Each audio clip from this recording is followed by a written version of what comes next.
In our headlines at this hour, Presidents Yoon Suk-yeol and Joe Biden ended their three-day agenda in Osan this past Sunday by reiterating their commitment to the bilateral security alliance. And talks between Mr. Biden and his Japanese counterpart Fumio Kishida on this Monday take place as the US leader looks to launch his initiative for a regional economic framework. Meanwhile, Tottenham Hotspur's Heung-min has become the first Asian player to win the Premier League's Golden Boot with 23 goals for the season. Hope your work week is off to a good start. You're watching the Daily Report. It's Monday afternoon, May 23rd here in South Korea. I'm Min San-hee. President Yoon Suk-yeol and his US counterpart Joe Biden ended their three-day agenda this past Sunday in Osan, where the two leaders sought to reaffirm their security alliance ahead of Mr. Biden's departure to neighboring Japan. Our presidential office correspondent Heung-min has more. A 7 decades-long security alliance that's getting stronger by the day. That's the message the commanders-in-chief of South Korea and the U.S. highlighted as President Biden wrapped up his three-day trip to South Korea, during which officials from both sides had braced for North Korea to thrust itself into the conversation with a nuclear or missile test. Marking their last engagement together in the Northeast Asian country this time, the two commanders-in-chief took the combat operations floor at Korean Air and Space Operations Center, the control center of South Korea's three-axis system. 날로 고도화되는 북핵 미사일 위협에 한미가 공동으로 대응하는 핵심적인 장소이고 한미 동맹을 상징하는 곳입니다. 오늘 바이든 대통령과 제가 함께 여러분들을 만나고 이 부대를 방문한 것은 한미 간의 강력한 이 안보 동맹을 상징하는 것입니다. The three-axis system is a three-pronged system consisting of the Korean massive punishment and retaliation, an operational plan to incapacitate the North Korean leadership in a major conflict, the kill chain preemptive strike platform, and the Korea air and missile defense system. President Biden reaffirmed America's commitment to the defense of South Korea and their combined defense posture. And now, 7 decades later, thanks to you, the Republic of Korea is strong, thriving, and innovating democracy, and our alliance grows stronger every single day because of you all. And by the way, we go together. The two leaders bade farewell to each other with their thumbs up before parting ways. President Yoon to meet South Korean troops at the Master Control and Reporting Center, and President Biden to greet with U.S. service members and families at Osan Air Base before taking off for Japan. The two presidents met every day during Mr. Biden's three-day stay in Korea, where they tended to both business and security interests.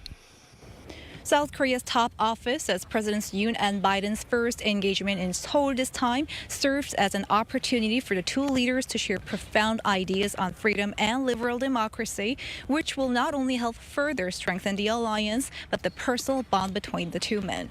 Yoon, Arirang News. And over in Japan, US President Joe Biden is launching his Indo-Pacific Economic Framework for Prosperity on this Monday. The framework seeks regional unity based on shared interests, including clean energy that is, trade and infrastructure. The framework is widely considered a cornerstone of the Biden administration's strategy to counter China's growing influence. The launch will be shared virtually, with President Yoon Suk-yeol partaking in the event online as well. And in related news, neighboring China has condemned the US-led regional initiative. Foreign Minister Wang Yi says the Indo-Pacific strategy is doomed to fail as it seeks to create division, to incite confrontation and to undermine peace. His remarks came on Sunday following the South Korea-US joint statement issued a day prior. While the statement refrains from mentioning China by name, it does refer to the Taiwan Strait and human rights. It claims Presidents Yoon and Biden are committed to peace and stability in the South China Sea, including on the Taiwan Strait, and share concerns about human rights in the Indo-Pacific, including Myanmar's military coup. Up next, our Foreign Ministry correspondent Min Soo-kyun has more on the regional framework that has prompted much discontent from China. Do take a look. South Korean President Yoon has officially announced to join the U.S.-led Indo-Pacific Economic Framework. During a joint press conference with President Joe Biden, Yoon stressed the importance of the region and vowed to expand its contributions in the area. 인태 지역은 한미 모두에게 중요한 지역입니다. 한미 양국은 규범에 기반한 인태 지역 질서를 함께 구축해 나갈 것입니다. 그 첫걸음은 인태 경제 프레임워크 참여입니다.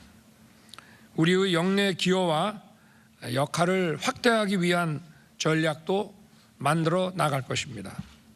The IPEF, which President Biden first proposed last October, seeks cooperation in 4 main areas: fair and resilient trade, supply chain resilience, infrastructure clean energy and decarbonization, and lastly, taxation and anti-corruption.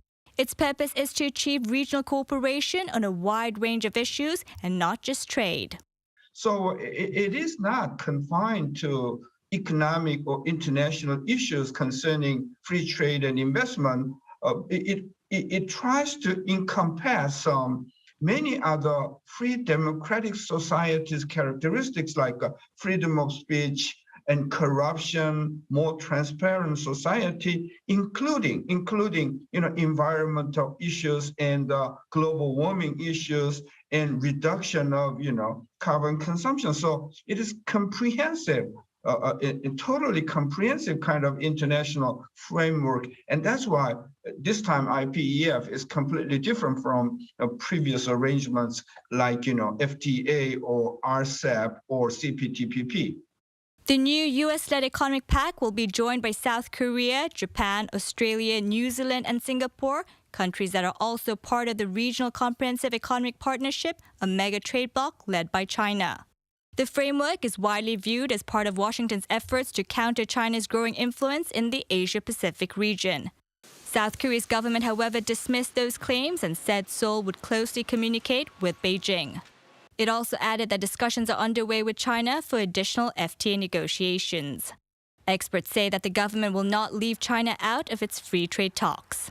China is just too close and it is just too big. China will always remain a major economic partner to Korea. And because China has grown so much as an economic power, there does need to be some rebalancing in the conditions of the FTA. So there will probably need to be some modification, renegotiation. Min Suk-hyun, Arirang News. Well, aside from the economic efforts here in the region, South Korea and the U.S. have reaffirmed their dedication to joint ventures into space. Han Sung-woo has details. South Korea and the United States have agreed to expand their alliance beyond the Korean peninsula into outer space.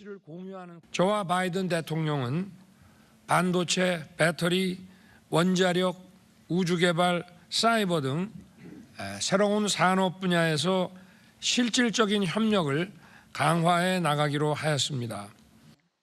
According to the joint statement released during Yoon Suk-yeol and Joe Biden's summit on Saturday, the two allies will start by building on the Artemis program that South Korea under the previous Moon Jae-in administration committed to participating in. The Artemis program is a US-led international space exploration program that aims to make manned lunar exploration possible by 2025 and construct a manned lunar base by 2028. In the long term, it's also preparing for missions to Mars.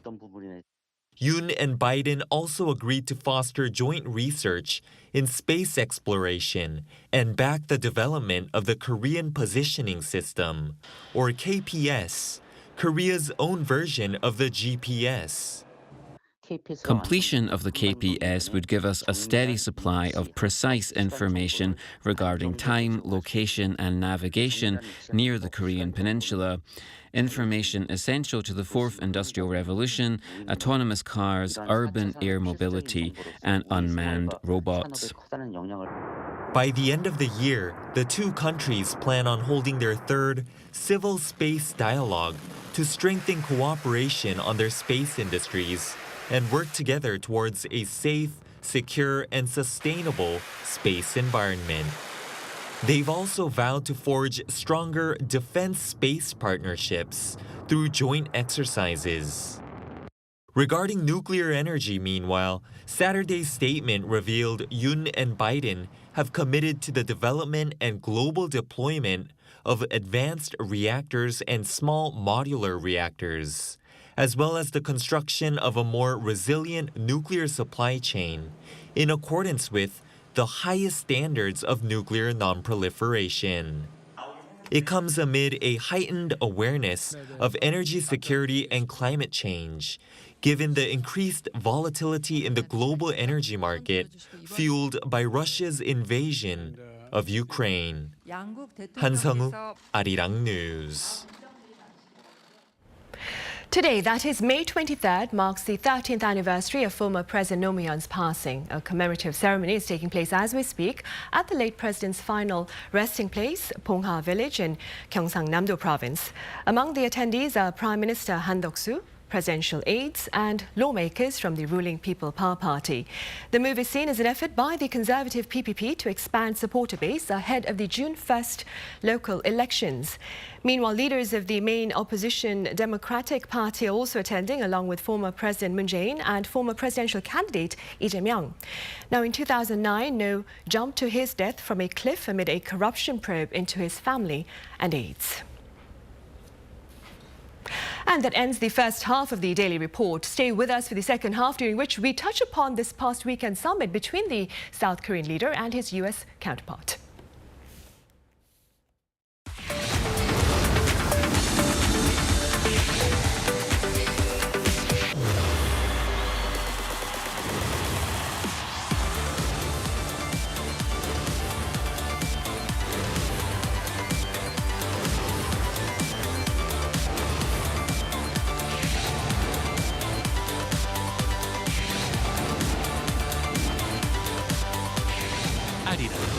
What matters?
Welcome back. On Viewpoint today, we explore the diplomatic significance of the summit between President Yoon Suk-yeol and his U.S. counterpart Joe Biden here in South Korea this past Saturday. For more, I have Dr. Woo Jung-yup from the Sejong Institute. Dr. Woo, it's been a while. Welcome back. It's my pleasure.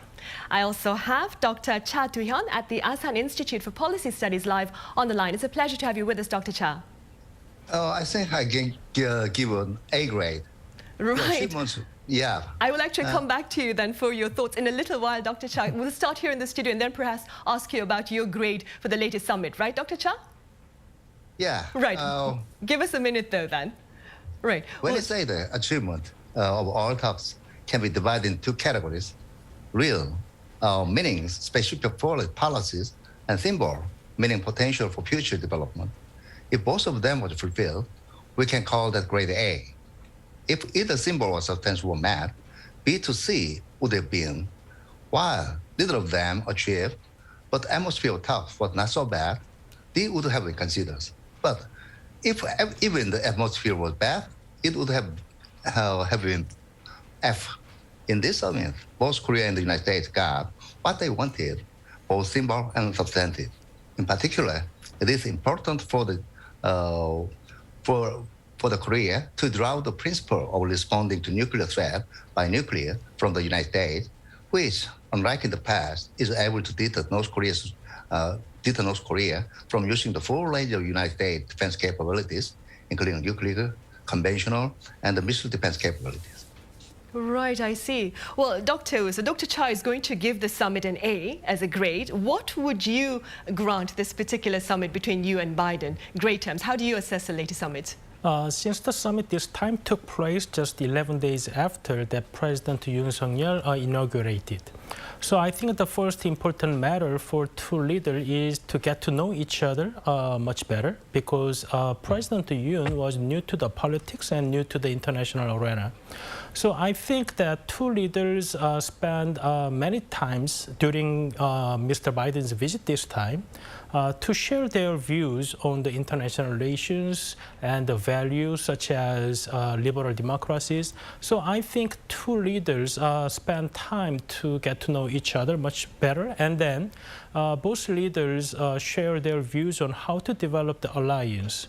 So I think I can give you a very nice grade for them to have summit this time. Right, that is good to know. Doctor, do you suppose this first encounter then between Presidents Yoon and Biden perhaps set a promising tone for their future collaboration on a host of bilateral issues, of course, that move beyond semiconductors and security to space exploration and nuclear energy, which is something that my colleague Han Sung-woo touched upon earlier? So there are three areas that was mainly mentioned in the joint statement this time, and the two presidents emphasized the areas of collaboration.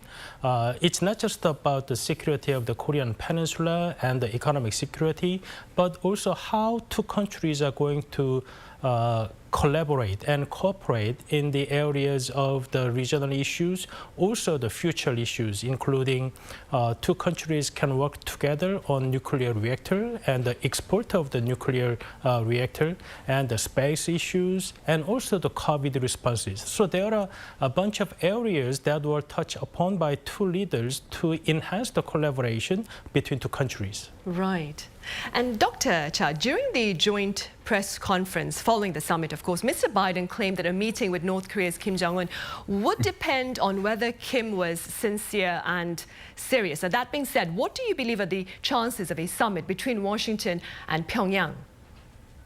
Yeah, at this moment, I think the possibility of a United States-North Korea summit is unlikely unless North Korea changes its attitude, especially its policy line in denuclearization. President Biden also criticized former President Trump for strengthening the Kim Jong-un's dictatorship by meeting him, who has not been proven to have a clear will to denuclearization during the 2020 campaign. In other words, President Biden expressed his willingness not to hold a political interest-only event with Kim Jong-un. At a joint press conference held after the summit, when asked if he had anything to say to Kim Jong-un, President Biden smiled and said hello first, remained silent for 2 to 3 seconds, and ended up saying, period. I think the message to Pyongyang is very implicit. Sanctions on North Korea will not be lifted unless North Korea takes a credible denuclearization steps, and there will be no United States-North Korean summit in the short term. Right. And in the meantime, Dr. Oh, President Yoon has sought for tangible assurances from his U.S. counterpart with regard to deterring North Korea. That being said, do tell us a bit about the agreements reached during the summit. So with a series of provocations by North Korea this year, that there are a demand for the heightened sense of the extended deterrence provided by the United States to the Korean Peninsula. So, for example, the last year's summit between President Moon and President Biden, there was only one sentence was dedicated about extended deterrence, which was saying that President Biden affirms the U.S. commitment to provide extended deterrence using its full range of capabilities. But this time, we go much further in detail. So the President Biden says that the extended deterrence commitment to ROK using the full range of U.S. defense capabilities, including nuclear, conventional, and missile defense capabilities. And they also mentioned that the U.S. strategic military assets can be deployed in a timely and a coordinated manner in the case of U.S. provocations.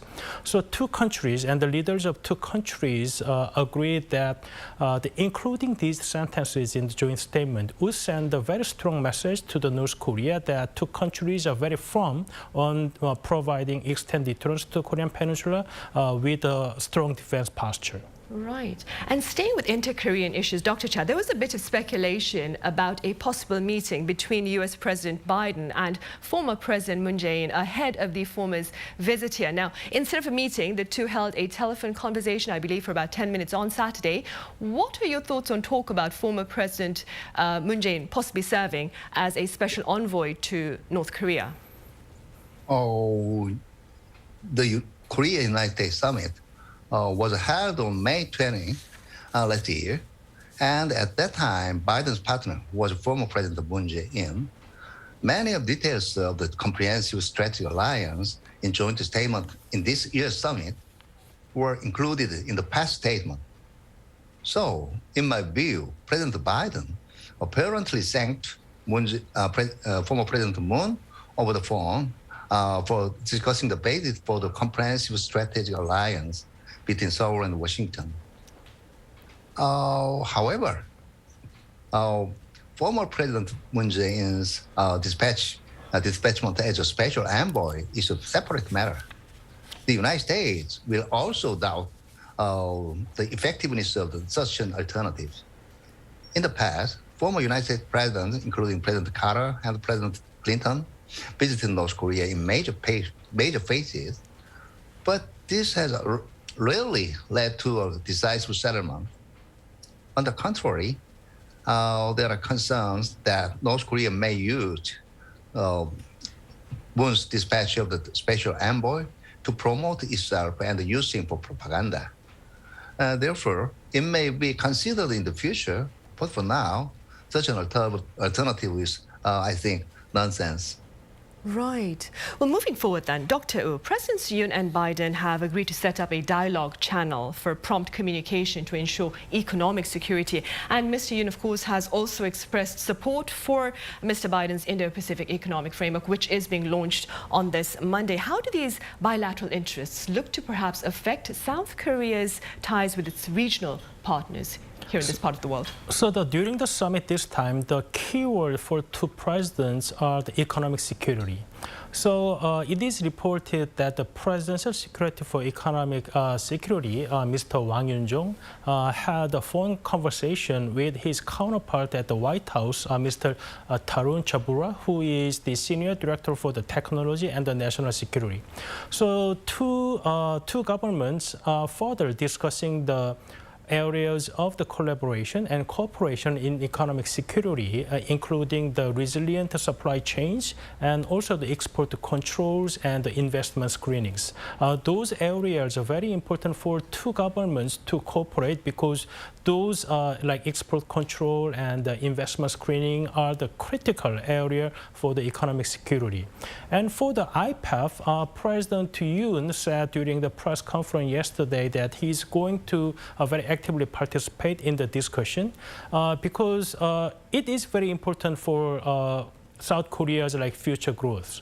So basically his position is nothing without us, nothing about us without us. So if there is a discussion that is going to determine South Korea's fate in the future, we have to be there first to expand our influence in setting the new rules for the economic behaviors in the future. So I think it it is a very good decision for South Korean government to actively seeking its opportunities to expand its influence.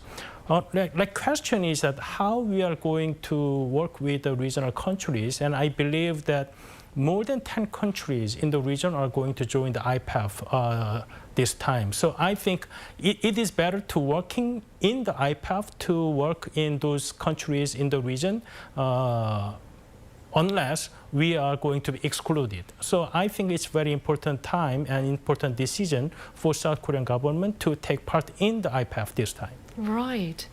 And Dr. Cha, despite widespread concerns, North Korea did not conduct a missile test during Mr. Biden's stay here in South Korea. Do you suppose there's been perhaps a shift in Pyongyang's strategy?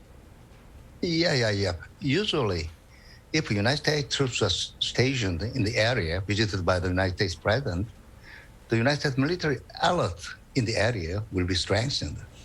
Strategic assets such as surveillance and reconnaissance equipment from outside the region will also increase. Moreover, provocation against areas visited by the United States President can be perceived as an unacceptable high-intensity attack. The image of the villain will be further amplified in the international opinion. For this reason, North Korea has traditionally made no high-intensity provocation during the United States President's visit to the Korean Peninsula. This time it is understood in the same context. North Korea, which has continued to its high-intensity provocation and armed demonstration this year, showed such provocation as ICBM did not choose such provocation as ICBM launches and nuclear tests during the United States President's visit, which could lead to a complete collapse of the United-North Korean negotiations. However, as President Biden is now in Japan to participate in the Quad Summit, the possibility of provocation cannot be ruled out in the next 1 or 2 days. The most likely scenario is to actually launch a provocation after President Biden returns home. Right. Dr. Cha, why do you suppose that the likely scenario would be a launch after President Biden returns back to the U.S. and not during his Asia trip? Yeah. If they take a provocation in the state of Biden's visit, Biden's statement in Asia Pacific, their ICBM launch can be as an not only as a provocation but also direct attack, because given the characteristic of ballistic missile, in some case it can threaten the aviation line of the airplane the United President stayed. Right, I see. Valid points there, of course. And Dr. Oh, the U.S. leader's trip began with a tour of Samsung's Pyeongtaek plant, and it ended with another visit to the Air Operations Center in Osan. Do you suppose that these venues reflect his priorities, again, on economy and security? So if we have to choose like two major topics for the summit this time, it was the security on the Korean Peninsula and the cooperation on the economic security front. So for visiting Samsung Pyeongtaek campus, it shows that how two countries are working together in securing the resilient economic supply chains in the area of semiconductor and other high-tech areas. And for visiting the KAYOK in Osan on the last day of President Biden's visit, it shows that how advanced our alliance is now. So usually when U.S. President and U.S. politicians pay a visit to South Korea, they usually visit the Pyeongtaek military base or DMZ to show them that they are dedicated to defend South Korea. But this time they show this Air Operations Center, which is about we are looking at everything that's going on North Korea. And we are ready to respond whenever North Korea is making provocations. So I think visiting the two leaders' visit to the chaos this time sends much stronger message to North Korea than President Biden's visit to DMZ this time, because it shows how the alliance has grown over time, and President Yoon and President Biden wanted to tell the international community, including North Korea, that we are ready to fight tonight. Right, so do you suppose they're leveraging their military alliance into a more economic partnership then? Yes. Right. Dr. Cha, there is also some concern, though, that the Biden administration may return to a strategic patience policy with regard to North Korea, meaning that it may choose to ignore Pyongyang until the regime decides to talk. What is your outlook? And do you believe the Yoon administration perhaps should seek to actively address the current standoff on the Korean Peninsula?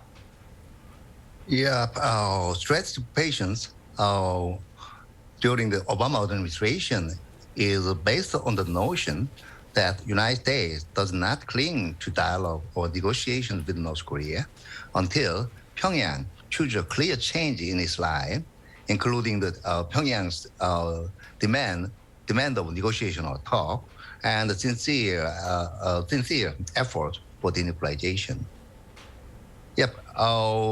Considering North Korea's strategic deception and the breach of several promises, which has been shown in the United States-North Korea negotiations, this line certainly has its own validity. However, the decisive problem with the strategic patience was that it eventually gave North Korea time to further develop and deepen its nuclear capabilities. In this regard, even if the Biden administration chooses such strategic patience version 2.0, the key is by what means it will pressure North Korea or bring it to the negotiation table.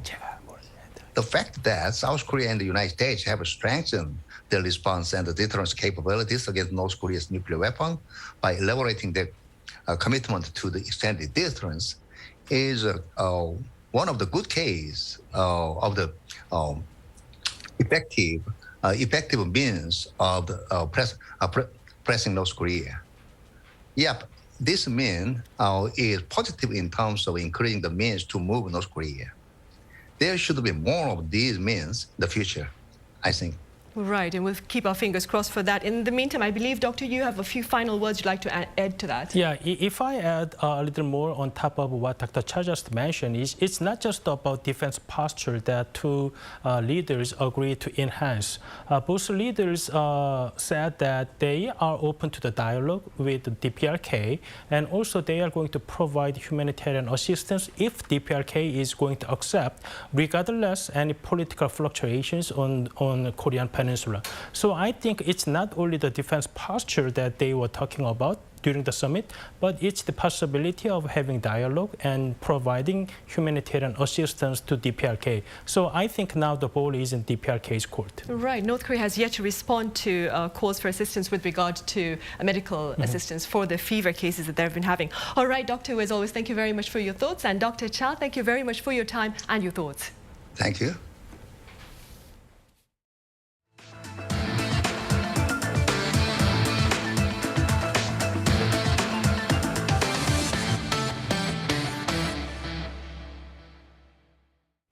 Tottenham Hotspur's Heungmin has become the first Asian player to win the Premier League's Golden Boot with 23 goals for the season. Our Lee Sing-jae reports. South Korean forward Heungmin of English Premier League side Tottenham Hotspur has become the first Asian player to win the league's Golden Boot after ending the season with a total of 23 goals. Son netted twice in Tottenham's 5-0 victory over Norwich at Carroll Road on Sunday on the season's final day. Son's dazzling performance helped his team secure 4th position in the EPL, as well as a coveted place in next season's Champions League. Following the victory, he told BBC Sports that it was emotional to win the award, which was something he had dreamt of as a child. Now, South Korea has become the 13th nation to provide a Premier League Golden Boot winner, following countries including England, France, Egypt, and Senegal. Son tied with Mohamed Salah of Liverpool as the league's top scorers. Both scored 23 goals. Remarkably, none of Son's were from penalty kicks, while 5 of Salah's were. While Son's right foot is said to be his strongest, He managed to score 12 left-footed goals over the course of the season. Son was also crowned King of the Match for the 14th time this season against Norwich, winning over 76% of the votes. King of the Match is awarded to the game's best performer and is decided by an online fans' vote.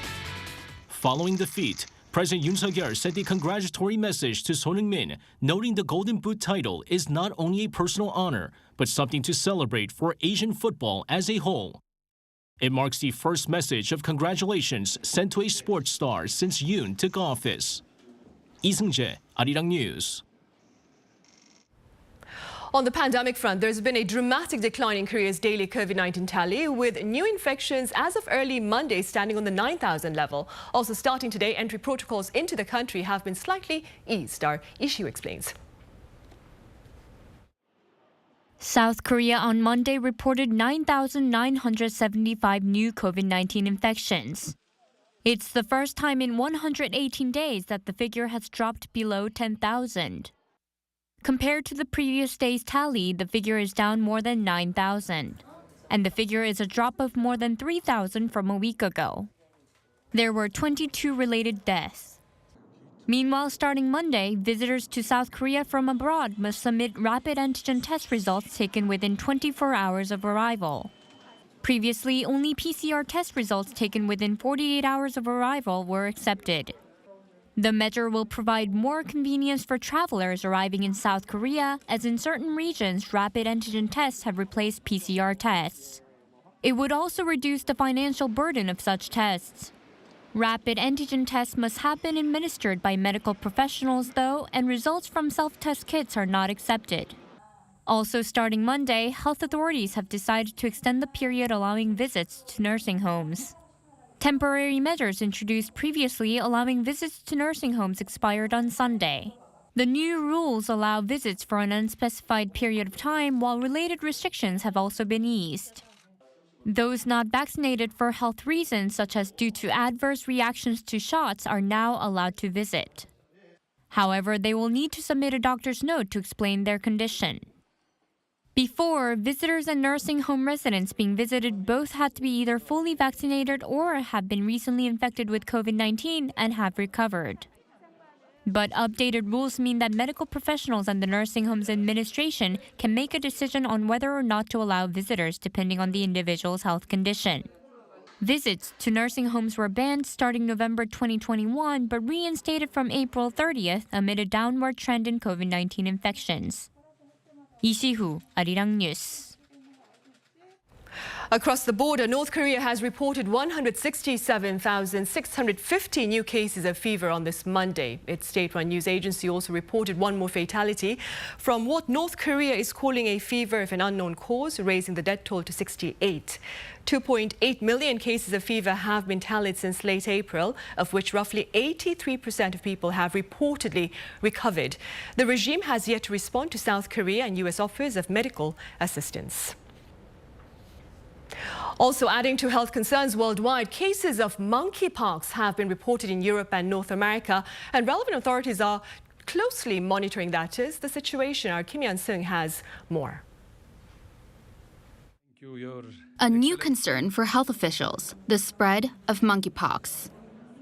As we speak, our colleagues around the world are responding to outbreaks of Ebola in DRC, monkeypox and hepatitis of unknown cause.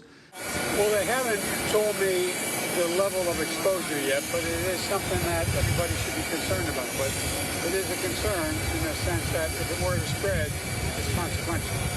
That's all they've told me. Symptoms include fever, chills, and lesions on the face and genitals. Until recently, most infections occurred in Central and Western Africa. But in the past week, Europe and North America have been seeing outbreaks. According to the World Health Organization, 92 cases of monkeypox have been found in 12 countries as of last Saturday. Norway and Israel found their first cases on Saturday as well. And 28 suspected cases are under investigation. This is not something that the general population should be worried about.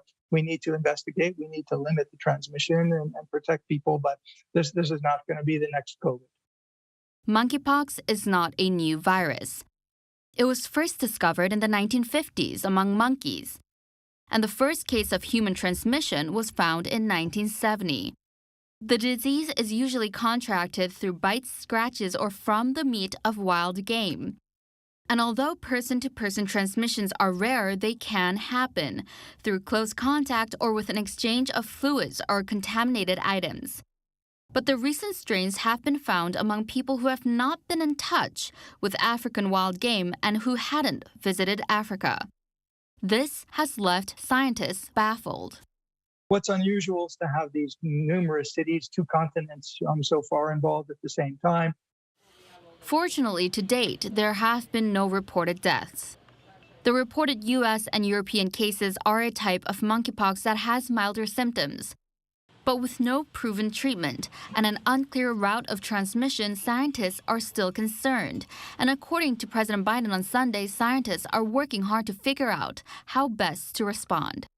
Kim Hyun-sung, Arirang News. Meanwhile, parents in the U.S. are still struggling to find baby formula on shelves at stores. And to better tackle this challenge, some 30 metric tons of baby formula have been flown into the U.S. from Germany, using a military aircraft, that is. The consignment landing in the state of Indiana on Sunday local time and will be first sent to areas with the most urgent need. The U.S. has been witnessing a baby formula shortage ever since manufacturer Abbott Nutrition had to recall products amid a suspected link to bacterial infections in infants.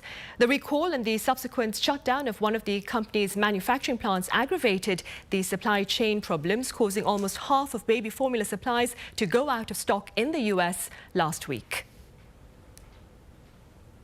They say old is gold, and these words of wisdom are proving true, that is, within the local pre-owned car market. Our Yoon has more on this recent phenomenon. In the market for a used car? Well, good luck finding one, because used cars are becoming more expensive by the minute these days.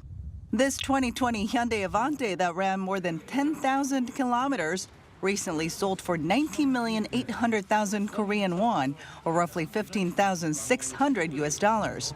This price is only about $960 less than what a brand new Avante would cost. And now some new car models are so hard to get that older used versions of the same cars are selling for higher than their original sticker price. According to South Korean used car marketplace N-Car, a 2021 Kia Sorento hybrid with over 10,000 kilometers on the clock is listed on the site for a higher price than new. People would have to wait for at least 6 months or even up to 2 years for their new cars. So those that don't want to wait are just buying used cars that are pricier than the new ones because they can get them more quickly.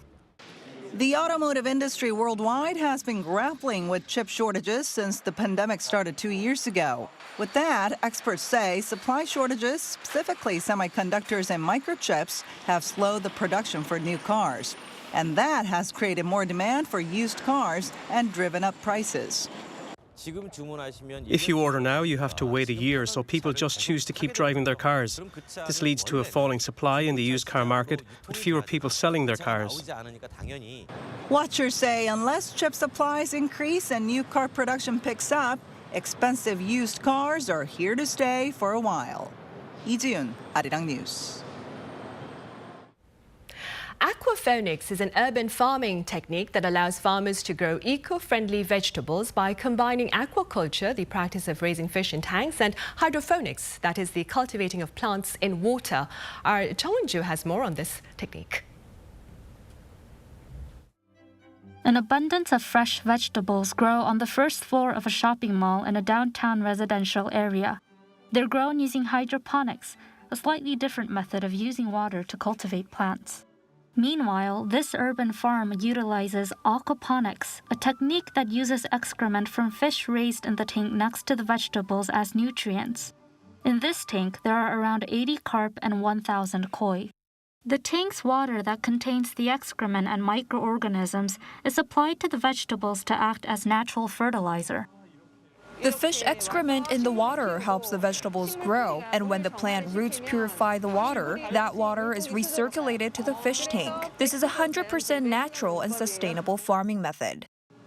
The vertical arrangement of this small urban smart farm maximizes space.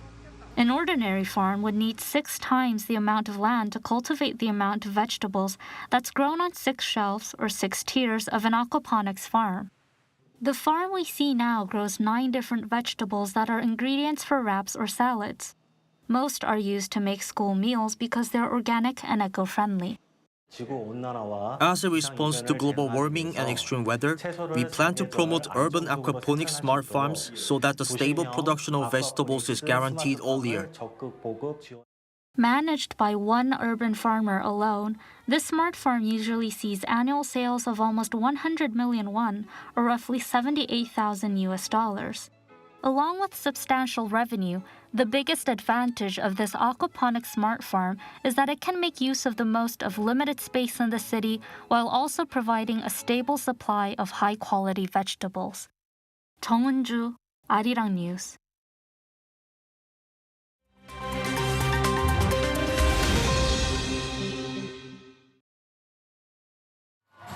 Let's take a look at what's going on in the world now.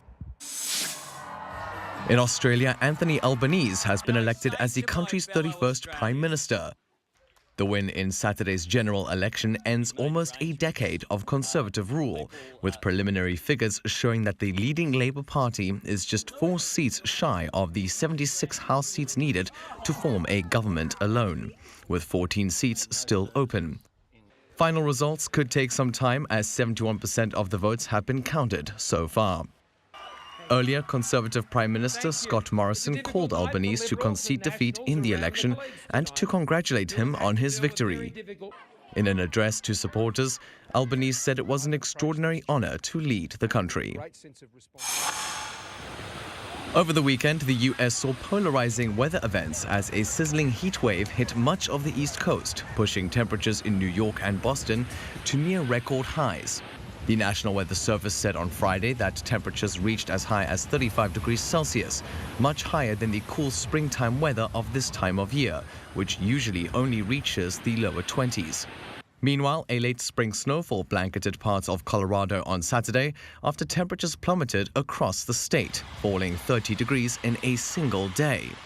Local media reported that the cold conditions have left approximately 110,000 people without power.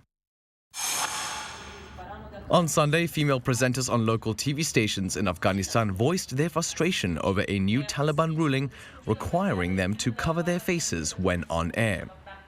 Initially announced on May 19th, the ruling comes days after authorities ordered women to cover their faces in public, signaling a return to the Taliban's past hardline rule and an escalation of restrictions. The Taliban's Minister of Vice and Virtue, Akif Muhajir, told Reuters face coverings for TV presenters were required from May 21st. Muhajir didn't specify what the consequences are for those who don't comply, but did add that presenters could wear a face mask. Turning to Bolivia, where a group of indigenous women have developed an app that could potentially help save the lives of users. The app informs users on women's rights and how to spot different types of violence. It also provides a platform for victims to find legal, psychological, and physical aid, and assistance is provided whenever the SOS button in the app is activated. Creators of the software, the Aymayras del Colasuyo Women Organization, have named it Felisa and Yanepiri, a Spanish word sounding similar to happy, and an Aymara word which means those who help. Last year, 108 women were murdered in Bolivia, while so far in 2022, a further 34 women have been killed. On Friday evening local time, Europe's tallest active volcano, Mount Etna, spewed smoke and red-hot lava into the night sky, with magma traveling down the mountain throughout the evening towards Lion Valley. Standing at 3,330 meters high, the volcano has spectacular eruptions several times a year, often sending lava and ash high over the Mediterranean island of Sicily. Located above the town of Catania, the volcano's frequent eruptions seldom cause damage.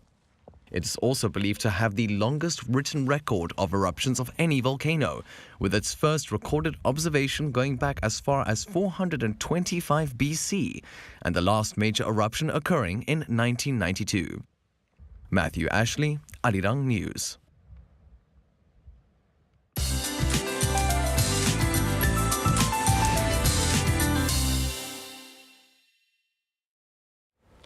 Good Monday afternoon. We're starting out our work week with sunny and bright with temperatures much higher than yesterday. So daytime highs will be over 30 degrees in many regions, resulting in wide gaps in readings. So please dress accordingly to stay warm in the evening. Well, it's the hottest day of the year so far, and there's no doubt you have to factor in a very high UV index across the country. So don't forget to put on your sunblock regularly throughout the day, every hour at least, if you're planning to do something outdoors.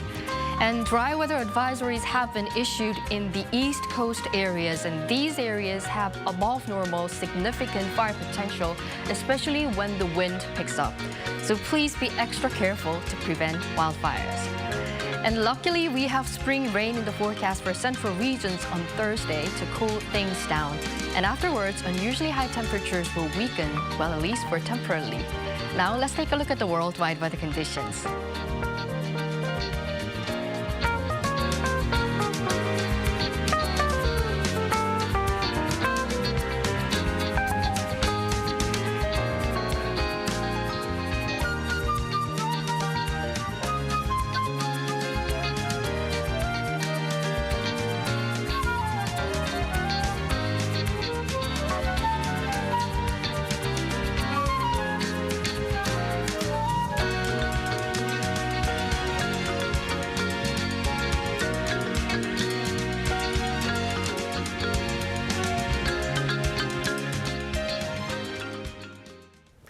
Well, that is all the time we have for this edition of the Daily Report, but do stay tuned to Arirang News for more on the day's headlines.